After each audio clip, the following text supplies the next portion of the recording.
Hey Cheva, what's going on? Welcome back to Babylon Talmud. Today we're studying Daf Kuf of Masechta Ayruvin, Daf 100. We are going to start. So the first part of the Daf, the first half of the Daf, kind of really talks about some kind of technical details about trees and using trees on Shabbos. And then the second, there's some interesting agadatas once we kind of get into the second Amud of Daf Kuf. We're going to start on 3 lines into the page on Daf Kuf Amud Aleph. Shorashav Kavol min Haaretz v'chulei. So the Mishnah had said that if the roots of the tree are 3 tefachim off the ground, so lo yeshev alein, then you may not sit on the roots of the tree. If they're within 3 tefachim, so then they're considered part of the ground. But if they are higher than 3 tefachim, well then you cannot sit on them, because then it'll be like you're using a tree. Itmar was stated, Sharsha ilan abayin milamaila mishlosha l'soch shlosha. So what if you have a root of a tree that kind of goes above 3 tefachim, but then kind of arches back down to within 3 tefachim of the ground? Okay. So Rabba Amar Mutar l'shtamish bayin. So Rabba says that you would be allowed to sit on that, or like use that weird kind of root, which is now within 3 tefachim of the ground. Rav Sheshes Amar also l'shtamish bayin. Rav Sheshes says that you're not allowed to use this weird kind of root that goes above 3 tefachim and then within 3 tefachim of the ground. Rabba Amar Mutar l'shtamish bayin d'chopachos m'gimel da'ara arahi. So Rabba says you're allowed to use this branch because, well, the fact of the matter is, it's the end of it, the part, there's a part of it that's within 3 tefachim of the ground. So you can use that part. Rav Sheshes Amar also l'shtamish bayin d'cheven d'mikoach iser ka'asi asurin. So Rav Sheshes says that you're not allowed to use this branch that kind of goes up above 3 tefachim and then the end of it is within 3 tefachim, because since it's coming from outside of 3 tefachim of the ground, which would not be allowed, should not be usable, so then you can't even use the part that's within 3 tefachim of the ground. Tudamu kimish shunisa. So if you have like a branch that's almost like a mountain, that there's like ridges on the branch, right? So it kind of goes up, and then sticking down from the branch are like little small branches that are facing downwards. So the sakin le'ela, so the parts of this branch that are above 3 tefachim, asurin, well of course then you cannot use them, dinachtin l'satoy sharu, and the parts of the branch that are within, right, these parts of the branch that go down entirely within 3 tefachim, you would be allowed to use. It's stadim plukta, but the parts that like kind of go up above 3 tefachim, but then you have these branches, so you have this branch that's kind of sticking upwards out of the, not a branch, kind of like a root that's sticking upwards out of the ground, and then there are like roots going down from it. And so if these roots that are going down start above 3 tefachim and then end within 3 tefachim, so plukta de Rabba Rav Sheshes. Well, this is our machlokas between Rabba and Rav Sheshes, that Rabba would say that you'd be allowed to use the part that's within 3 tefachim of the ground. Rav Sheshes would say you're not. And similarly, if you have a ditch, and in the ditch there is a tree, and the tree kind of like fills up the ditch, and then it kind of even overflows the sides of the ditch a little bit. And so the question is, if you measure the root that overflows to the side, that like goes over the wall of the ditch, so if you start measuring from there, from the ground level, well then it would be less than 3 tefachim, whereas if you start measuring from within the ditch, it'll be more than 3 tefachim. So Rabba would say it's allowed, and we measure it from the ground level. Rav Sheshes says we measure it from the ditch, and then it's more than 3 tefachim, and it's not allowed. And similarly, if you have like a tree, like a branch kind of thing, which is in the corner of this like enclosure, and it's surrounded on 3 sides by walls, right? And then it goes above the top a little bit, within less than 3 tefachim above the top. So Rabba would say, well, since it would only be considered a tree above the top, because it's enclosed on the 3 sides, so then as long as it's less than 3 tefachim from the top, it wouldn't be considered a tree, and you'd be allowed to use it. And Rav Sheshes says, no, we have to measure it from the floor of this like enclosure that it's in, and therefore that would be more than 3 tefachim, and therefore even the part that sticks out of the top, even though it's less than 3 tefachim, it's coming from the part that is below, which is larger than 3 tefachim, so therefore you wouldn't be allowed to use this part that's sticking out the top. Dikla dehavala Abaye. It was a palm tree that Abaye owned, and it was in his house. And it's stuck out like a skylight onto his roof, right? So he had his house, and then on top of his house there was his roof, and there was like a palm tree from inside his house that would poke out onto his roof through a skylight. So also now this part that was sticking out above the roof into this through the skylight onto the roof, that part was less than 3 tfachim above the floor of the roof. So the question is, if we only treat the part that's above the roof, well, it's less than 3 tfachim, you'd be allowed to use that part of the tree because it would be considered part of the roof. However, if you measure it from the tree itself in the house, well, then it's going to be more than 3 tfachim, and we would not be allowed to use it. So the comment of Yosef v'sharle. So Abaye asked Rav Yosef, hey, Rav Yosef, can I use this tree? Rav Yosef says, hey, Abaye, you can use the tree. So Amalei Rav Acha bar Tachlifa t'sharlach kirab sharlach. So Rav Acha bar Tachlifa said to Abaye, hey, Abaye, you know, when Rav Yosef said that you're allowed to use the tree, he's saying like Rabbah as opposed to Rav Sheshes. Pshita, yeah, I know. Obviously, he's saying like Rabbah. Rabbah is the one who says that you'd be allowed to treat it from, where it goes through the skylight, and it's less than 3 tfachim there. So Ma'udetema afilu Rav Sheshes. I might have the having to say that actually even Rav Sheshes would agree about this, because he would say Beisa Kamandamali Dami V'lishtamish B'pachos Megimel Samach L'Gav. Well, I might think, as we've seen in other cases, that we might be able to consider the house as though it's filled up. And if the house is filled up, well then the tree is considered to only start where it goes through the skylight on the roof, in which case you should be able to use the tree since it's within 3 tfachim of the roof. So Kamash Malan, therefore Rav Acha bar Tachlifa is letting us know that no, Rav Sheshes does not say that we treat the house as if it's filled in, and he would say that you would not be allowed to use the part of the tree that sticks out into the through the skylight onto the roof, whereas Rabbah says that you would be allowed to use it, and therefore Rav Acha bar Tachlifa is pointing out that Rav Yosef was paskening like Rabbah, was holding like Rabbah when he allowed Abaye to use this tree. Tanan, we learn in the Mishnah, Sharasav Gavon min haaretz, if you have the roots of a tree that are taller than the ground, Gimel Tfachim, Lo Yeshev Alein, you shouldn't sit on them. Hechidami.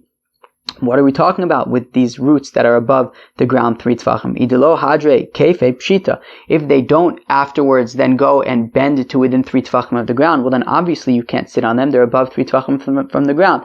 Elalav afagav the hadre kife. So, mistam, what it means is that even though they do bend to within 3 tfachim of the ground, you're still not allowed to use them. And that sounds like a proof for Rav Sheshes. Lo. Lo'olam delo hadre kife. No, it's talking about where they do not go back and bend.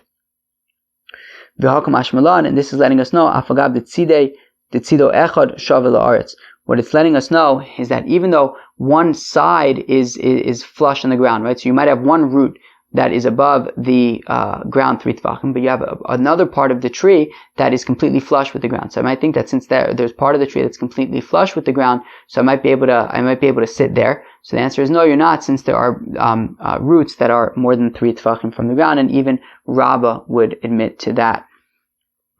Tana Rabbanan, the rabbis taught, Ilan shegvon mina aretz gimel tfachim. If you have roots of trees that are above the ground 3 tfachim, or there is a space underneath the roots that's 3 tfachim that's empty,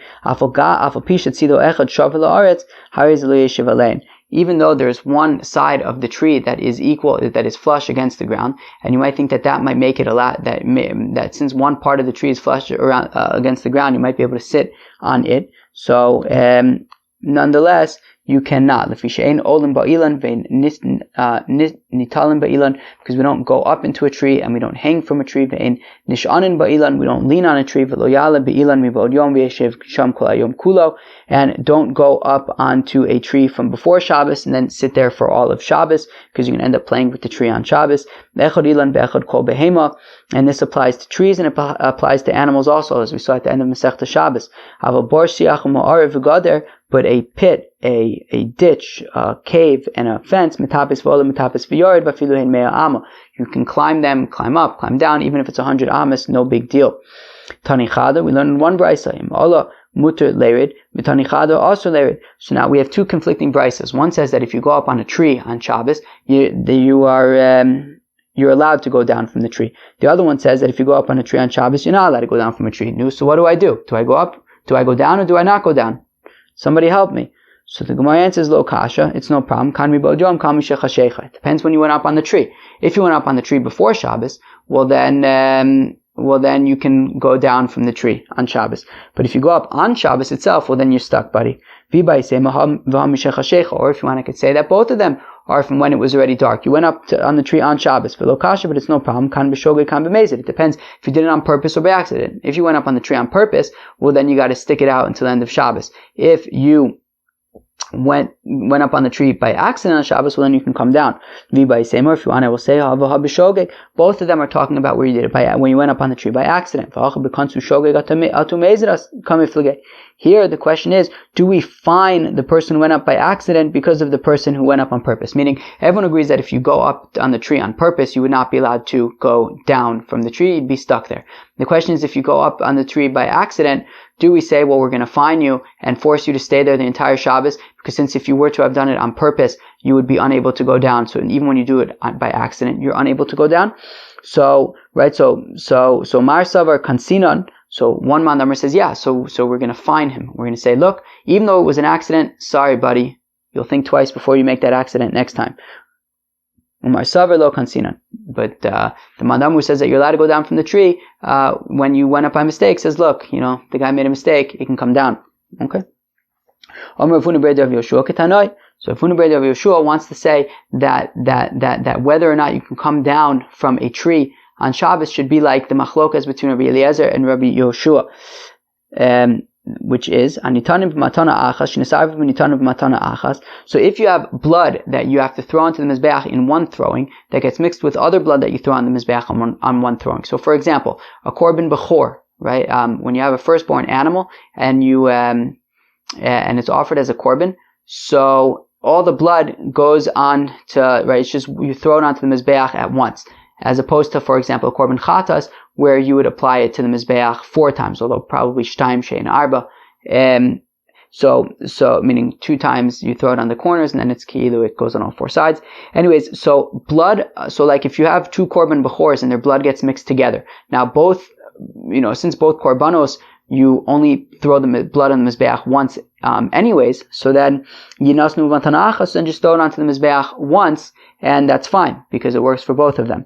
Matan dalid, if you have blood of, let's say, 2 korban chatases, now, korban chatas, you throw it on the 4 sides of the mizbeach. So, okay, matan dalid. So then just apply the blood to all 4 sides of the mizbeach, and you're good for both. But what happens, matan arba matan achas? What happens if you have blood of a bechor that you're supposed to just throw on the mizbeach once, that gets mixed together with the blood of a korban chatas that you got to apply to all 4 sides of the mizbeach? So Rabbi Eliezer omer yinasnu b'matan dalid. Rabbi Yeshua omer yinasnu b'matana achas. So Rabbi Eliezer says, okay, so here we have blood. Some of it's supposed to go on the mizbeach once, some of it's supposed to go on all 4 sides. So put the blood on all 4 sides, and like that, that you covered all your bases. Whereas Rabbi Yeshua says, no, you can't just cover all your bases, because you're going to it's overkill. Because what about for the korban bechor that you're only supposed to apply to the mizbeach once? So Rabbi Yeshua says you only do it once. Amar Rabbi Eliezer. So Rabbi Eliezer says to Rabbi Yeshua, Hareyu over al bal tigra. Rabbi Yeshua, then if he only puts it on the blood of mizbeach once, well then he's going to be violating the violation of bal tigra. Do not do less than you're supposed to, right? We saw the other day the avera of bal tosif, of don't add onto mitzvahs, right? When we were talking about putting on 2 pairs of tefillin. So here Rabbi Eliezer is accusing Rabbi Yeshua of bal tigra, of doing less than you're supposed to. Amar Rabbi Yeshua, Areyu over bal tosif. Whereas Rabbi Yeshua responds to Rabbi Eliezer and says, yeah, but if you're suggesting that he puts the blood on all 4 sides of the mizbeach, well then that's going to be a violation of bal tosif vis-a-vis the korban bechor, which is only supposed to go on the mizbeach once. So Amar Rabbi Eliezer, lo Amar elek shu ba'atzmo. Rabbi Eliezer says, look, bal tosif is only when you're just doing that one thing. But over here, where it's a mixture of two things, of the korban bechor, which is you only put in the mizbeach once, and the korban chatas, which the blood goes on the mizbeach on all 4 sides of the mizbeach. Well, then at that point you don't have to worry about bal tosif anymore, because it's a combination of 2 different things together. Amar Rabbi Yeshua lo nemar bal tigra elek shu ba'atzmo. Rabbi Yeshua says, yeah, but I'll say the same thing about bal tigra. Bal tigra is only a problem when it's just one thing. But over here, since it's the korban bechor and the korban chatas mixed together, so therefore it's not an issue of baltigra. Ve'od and Amr Rabbi Yehoshua, and more so says Rabbi Yehoshua, kishenasata avarta abatosif v'asisa ma'isa biyadecha. And Rabbi Yehoshua says further, look, there's a difference between my suggestion, which is sheva al taisa, right? My suggestion, which is only apply the blood to the mizbeach once, don't worry about the additional 3 sides. So versus you, Rebbe Eliezer, who's saying, apply it on all 4 sides, even though for the korban bechor you're only supposed to apply it to the mizbeach once. So kshelonasat, right? So kshenasata, I'm going to read that again. Rebbe Eliezer, when you apply the blood to all 4 sides of the mizbeach, avarta abal tosif, you're violating bal tosif, vasisa ma'isa biyadecha, and you're also, actively doing something that's a problem vis-a-vis the korban bechor. Kshelonasata, but if you do like me, which is that you only apply the blood to the mizbeach once and you leave out the other 3 sides of the mizbeach, avarta al baltigra, sure, you're violating baltigra of doing less than you're supposed to vis-a-vis the korban chatas, but velo asisa ma'isa biyadecha, but at least you didn't do something actively with your hands. So now the Gemara wants to say that Rebbe Eliezer da Amar Hasam, so Rebbe Eliezer who says that in the case of the blood that gets mixed together, kum asay adif, that better to be proactive, better to apply the blood on all 4 sides of the mizbeach. So achinami yerid. So I'll suggest that over here also he would say that the guy who's stuck in the tree is allowed to go down from the tree. The Rabbi Yehoshua Damar Hasam Sheval Taisa Adif. Rabbi Yehoshua, who says that when it comes to the blood that gets mixed together, better to just apply the blood to the mizbeach once, and don't do the additional applications. So achanami lo yered. So here also he would suggest just stay in the tree, don't move. So the Gemara says actually domaloi. Maybe it's not true. Maybe Rabbi Eliezer and Rabbi Yehoshua don't line up with whether or not you can come down from a tree that you're in on Shabbos. Adkan luka amar Rabbi Eliezer hasam. I can argue that Rabbi Eliezer says by the blood kum asay adif, that it's better that you apply the blood to all 4 sides, elo dekavid mitzvah, because over there at least you're doing a mitzvah, matan damim, right, putting blood in the mizbeach for a korban. Aval hachad lo avid mitzvah hachinami lo yerid. But over here where he's not doing a mitzvah, he was a nudnik and he went up into a tree on Shabbos, now he's got to get down. Maybe Rabbi Eliezer would say that you're not allowed to come down in this case. V'nami adkan lo kam Rabbi Yehoshua hasam, or I could say that Rabbi Yehoshua says over there that you should only apply the blood once on the mizbeach. Shev al taisa adif. He says it's better just to not do something. Ella delo ka'avid isura, because he's not doing anything wrong by not doing anything, right? Meaning, so he's just applying the blood in the mizbeach once. He's not physically actively doing anything wrong. But over here, where if he stays up on the tree, he's going to end up playing with the tree and doing and causing problems like that. So therefore, maybe he would suggest better that he should just come down already. Tani Chada, we learn in one brisa echad ilan loch ve'echad ilan yavish. We learn in one brisa that the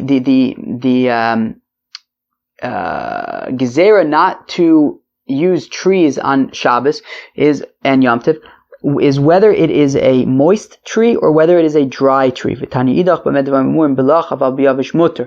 another brisa that says, wait, when are you not allowed to use a tree on Shabbos or Yom Tov? That is when it is moist. But if it is dry, then it's permitted. Amar of Yehuda leikasha. Yehuda says it's no problem. Kan b'shegizol machlif, kan b'shegizol machlif. He says it depends. If it is a tree that is going to grow back, even though it's dried out, it's going to regenerate. Well, then you'd be unable to use it on Shabbos or Yom Tov. But if it's a tree that will not regenerate, well, then you'd be allowed to use it on Shabbos and Yom Tov. But one second, the Gemara has a kasha. Gizol machlif yavish karislei. But if it regenerates, then you wouldn't consider that to be dry. That's kind of like contradictory, right? A dried out, withered, dead tree that's going to regenerate. Meaning if it's going to regenerate, then it wouldn't be considered dried out. So, ela lo kasha, kan bi mosachama, kan bi mosagashamim. Rather, it depends if it's the summer or the winter.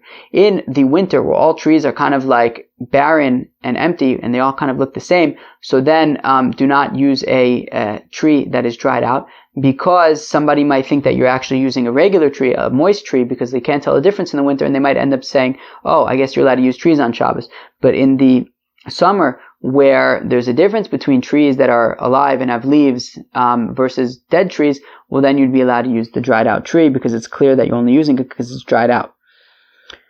But one second, if it is the summer, well, even if it's dried out, you might take down some fruits. So b'deleka peri, it's talking about where there are no fruits. V'akon asrei kinsei, but maybe you're going to knock off some twigs. So bigduda, it's talking about a stump that doesn't have any twigs. Ini, what? You're really allowed to use a dried out stump that doesn't have any twigs or fruits in the summer. V'ravikle afsatya, v'asu bigduda. Rav visited Afsatya and he said that you're not allowed to use trunks of trees that don't have any twigs or fruits. Rav pika matzah v'gader b'gader.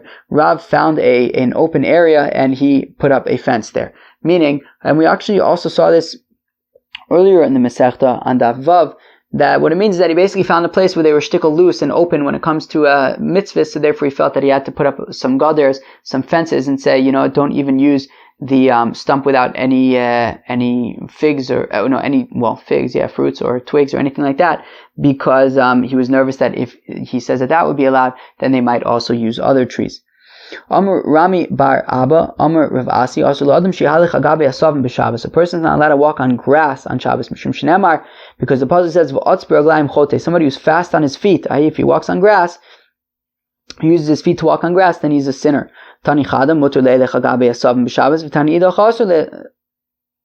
What? Asur. Fine. So we have two brises. One says that you're allowed to walk on grass on Shabbos. The other brise says that you're not allowed to walk on grass on Shabbos. So what's the deal? So lo kasha belachim habiyaveshim. It depends. If it's moist grass, well then it's stronger and that'll be fine. Habiyaveshim, if it's dried out, then you're gonna uproot it from the ground. V'bay semo, if you want, I will say hava belachim. No, actually both brises are talking about moist grass. Lo kasha kambi mosachama kambi mosagashamim. Depends if it's the summer or the winter. If it's the summer, well then there are these seeds that you're gonna dislodge from the grass, and that would be a problem. But during the winter, it would be fine.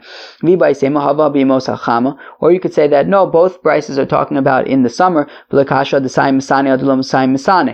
if he's wearing shoes or not. If he's wearing shoes, then he's allowed to walk on grass. If he's not wearing shoes, and then his grass can get stuck in his toes and it'll uproot it, well then he would not be allowed to walk on the grass. If you want, I will say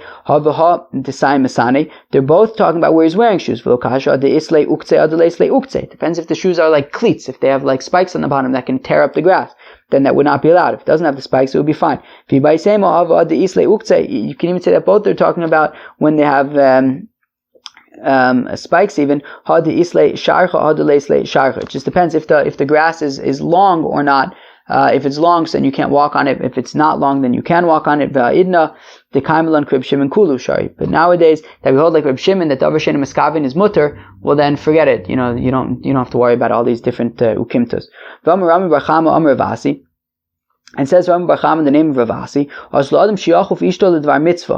person is not allowed to force his wife to sleep with him. Shenemar, as the pasuk says, that a person who is quick to his to feet is a sinner, and feet here is referring to what's between his wife's legs. So if somebody is too quick to sleep with his wife without her consent, well then he is a sinner.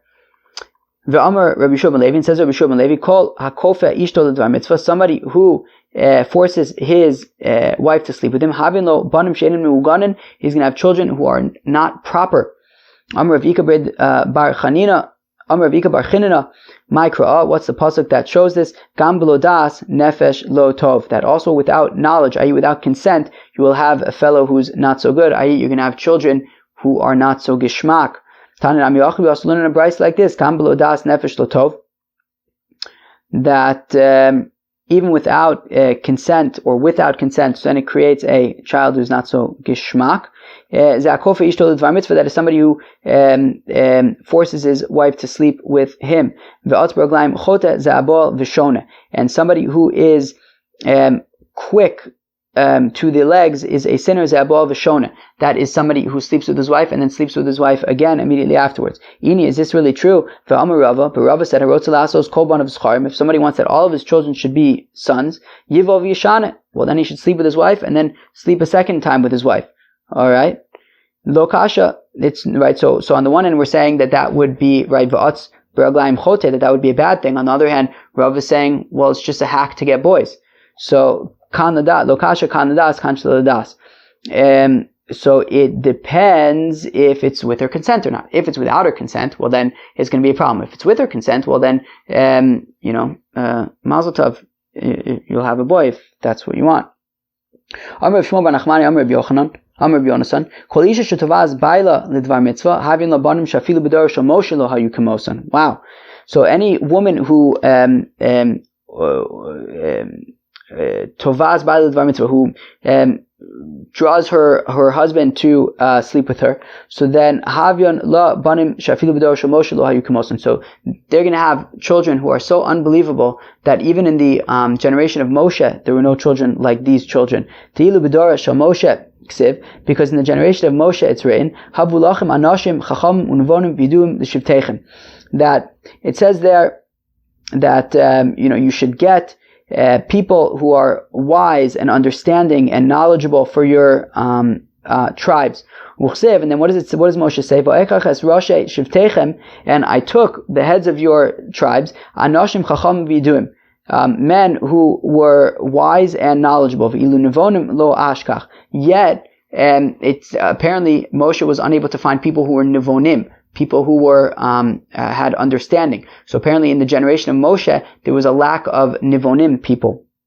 And it says by Leah, so that Leah went out towards Yaakov, Vatomer, and she said, Elai tavo, you will come to me, that because I have bought you, Yaakov, with my son's flowers. And it says, and that night, Leah conceived Yisachar, and it says about Yisachar that the children of Yisachar, Yodei Bina La'itim, they have understanding, Ladas Mayasa Yisrael, to know what Israel will do, Roshem, Mosayim, V'cholachem, Alpiem, their heads were 200, and all their brothers did from their word.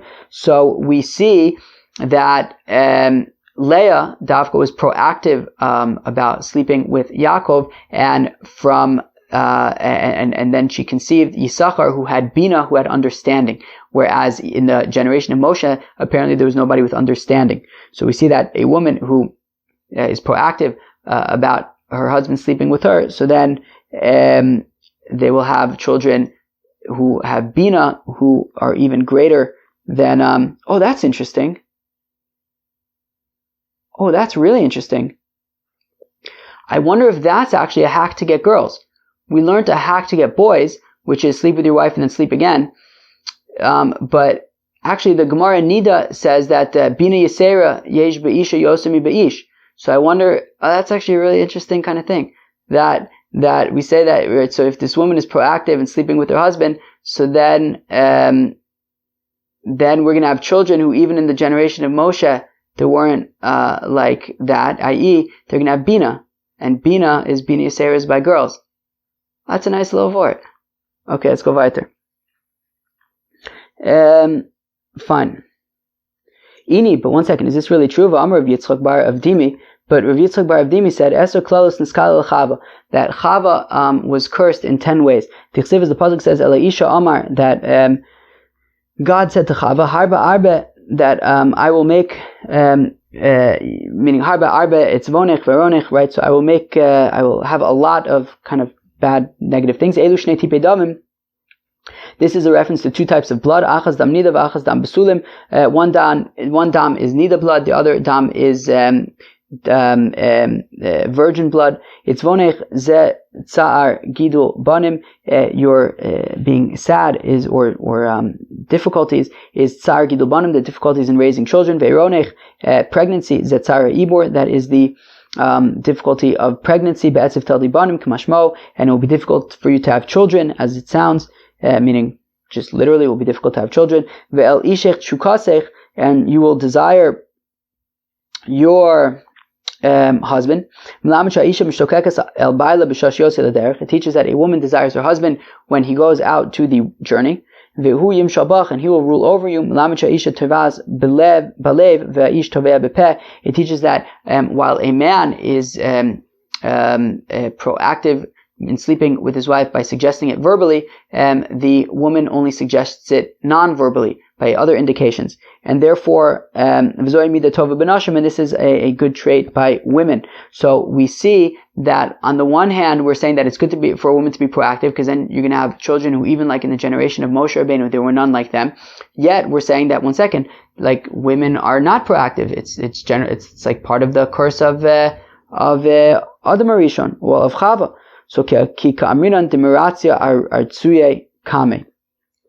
So the Gemara answers, well, there's nothing being, no, women are they can be proactive, just not necessarily verbally, right? Even if they hint in other ways that they want to sleep with their husbands, so that would be great, and then they'll have children who, even in the generation of Moshe Rabbeinu, they were not like them.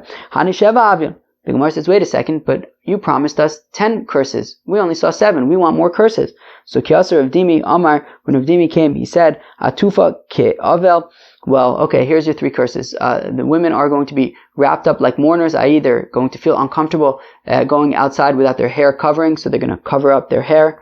Fine, umenuda mikol adam, they're going to be excommunicated from everybody. We're going to explain what that means in a minute. V'chavusha mi beis asurin, beveis asurin, and she is trapped inside. So Rashi kind of says that it means that she kind of doesn't go out so much. She kind of stays more in the house. Okay, ma menuda mikol adam. What does it mean that she's excommunicated from all people? If you're going to say, well, she's restricted from other people, that she's not allowed to be secluded with one man.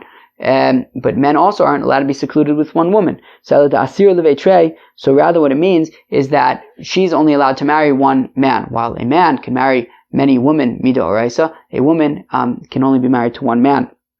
V'masnisa Tana, we learn in a brayso megadeles ser lilis, that she grows hair. I guess these are other curses, that she grows hair like this shade, this demon called lilis, v'yosheves umashtenes maim kebehema, and she has to crouch to urinate like an animal. V'naisis ker levaila, and she becomes like a pillow to her husband.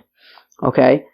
V'idach hani sheva chula. But one second, there's another brayso that says that these are actually good things. To Amar Reb Chia, that says Reb Chia, what does the pasuk say in Eov? Malfenu kebehemos aretz, that teach us mibamos aretz, teach us like the animals of the land. Umeof hashemaim yichakmenu, and make us wise like the birds of the sky. Malfenu mibamos, teach us from the animals. Zo preda shekoras mashtenes mayim. Well, this is the female donkey who, I believe the female donkey or the female mule, that I think female mule who crouches and urinates, and that's something that is good for us to learn. And from the birds of the sky you will make us wise. Zetarnagol, this is a bird. This is a rooster, shemafayis v'achakach boel, that appeases his mate and then sleeps with her. Amar Rabbi Yochanan, ilmale lo nitna Torah hayinu lemedin tznius michasul. Says Rabbi Yochanan, if the Torah was not given, well then we would learn tzniut, how to be modest from a cat, v'gezel minamala, and how not to steal from an ant that takes its own food, doesn't take from other people. V'arayos miyona, and how to be sexually appropriate from a dove who only has one mate. V'derech eretz mitanagol shemafayis v'achakach boel, and being proper from a rooster who first appeases his mate and then sleeps with her. Umay mefayisla, how does he appease her? Amar of Yehuda, Amar Rab, Hachi Kamerla, this is what he says to her. Zavinana lich ziga damati lich ad karich. I will buy for you a cloak that will go all the way down to your feet. And then after he sleeps with her, he says to her, Lishamte likarbalte de ahu tanagola isle velo zavinana lich, that the crest of that rooster should fall off if he has the money to buy you that cloak and doesn't buy it for you. That was Daf Kuf of Masechta Ayruvin. The first part kind of just talked about sitting on trees mostly, and then the second part got into some interesting agaritas. So I hope you enjoyed that. Peace out.